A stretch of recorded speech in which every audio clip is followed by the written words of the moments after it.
ଜୟଗୁରୁ ସାଙ୍ଗମାନେ ଆଜି ଥିଲା ବର୍ଷର ଲାଷ୍ଟ ଦିନ ତ ମୁଁ ବି ଏମିତି କିଛି ଘରର ସଫାସଫି କରିଦେଇଥିଲି। ଟିକେ ଯେହେତୁ ନ୍ୟୁ ଇୟର୍ ଥିଲା ତ ଘରର ସଫାସଫି କରୁଥିଲି। ଆଉ କାଲି ନୂଆ ବର୍ଷଟା ଟିକେ ସଫାସଫି କଲେ ଭଲ ଲାଗିବ। ମହାଦେବ କହିଥିଲେ ଟିକେ ସଫାସଫି କରିଦେବ। ତ ମୁଁ ତାପରେ ସବୁ ସଜାସଜି କଲା ପରେ ଘର ପୋଛା ମାରି ଦେଇଥିଲି। ଭଲ ଭାବରେ ଘରଟି ବି ପୁରା ପୋଛା କରିଦେଇଥିଲି। ତାପରେ ଇଭିନିଂ ହେଇଯାଇଥିଲା, ମୁଁ ସନ୍ଧ୍ୟା କରିଦେଇଥିଲି ଆଉ ଲୁଡ଼ୁ ଉଠି ଯାଇଥିଲା।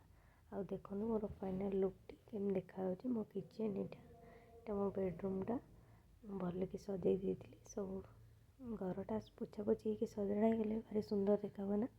ତ ଦେଖନ୍ତୁ କେତେ ସୁନ୍ଦର ଲାଗୁଛି, ସବୁ ସଜେଇ ଦେଇଛି, ବହୁତ ବଢ଼ିଆ ଲାଗୁଛି ନ୍ୟୁ ଇୟର୍ଟା। ଆଉ ଟିକେ ଯେହେତୁ ସନ୍ଧ୍ୟା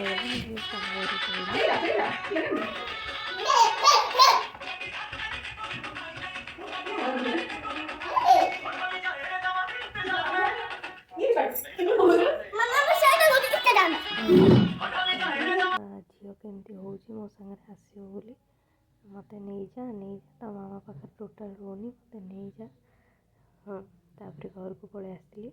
ଆଉ ମହାଦେବଙ୍କ ପାଇଁ ଟିକେ ଏମିତି ନର୍ମାଲି ସକାଳୁ ଡାଲମା ଥିଲା ଆଉ ଟିକେ ବାଇଗଣ ସେ କହିଲେ ଏମିତି ନର୍ମାଲି କ'ଣ କରିଦିଅ। ଆଉ ଦେଖନ୍ତୁ ଲୁଡ଼ୁ କେମିତି ମୋ ପାଖରେ କିଚେନ୍ରେ ବସିକି ପାଠ ପଢ଼ୁଛି। ମାମା ତୁମେ ଏଇଠି କର, ମୁଁ ଏଇଠି ବସିକି ପଢ଼ିବି। ଆଉ ଟିକେ ବାଇଗଣ ଗୋଲ ଗୋଲ କରି ଭାଜି ଦେଇଥିଲି ତ ସେ ଖାଇ ଦେଇଥିଲେ। ତାପରେ ରୁଟି ଟିକେ କରିଦେଇଥିଲି।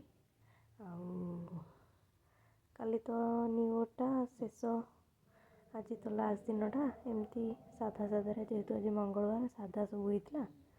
ଆଉ ଭିଡ଼ିଓଟି ଦେଖନ୍ତୁ, ଆଉ ଭଲ ଲାଗିଲେ ଲାଇକ୍ କରନ୍ତୁ, ସେୟାର କରନ୍ତୁ, ସବସ୍କ୍ରାଇବ୍ କରନ୍ତୁ, ହେଲେ ଭଲ ଲାଗିବ ଭିଡ଼ିଓ କରିବା ପାଇଁ ଆହୁରି।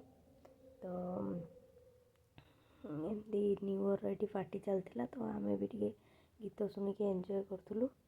ଆଉ ଆମେ ତ କରୁନଥିଲୁ, ଗୋଟେ ଏଇ ସାଇଡ଼୍ ବିଲ୍ଡିଂରେ ସେମାନେ କରୁଥିଲେ ତ ଆମେ ତାକୁ ଏନ୍ଜୟ କରୁଥିଲୁ। ଆବାଜ ଆସୁଥିଲା।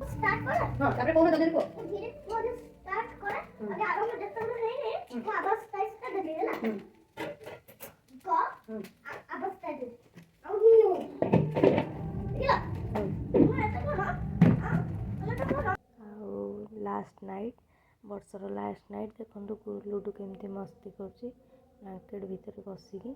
କହୁଛି ମାମା ମୁଁ ଚାଲୁଛି, ରହିଲି। ଭଲ ଲାଗିଲେ ସେୟାର କରିବେ, ସବସ୍କ୍ରାଇବ୍, ନମସ୍କାର।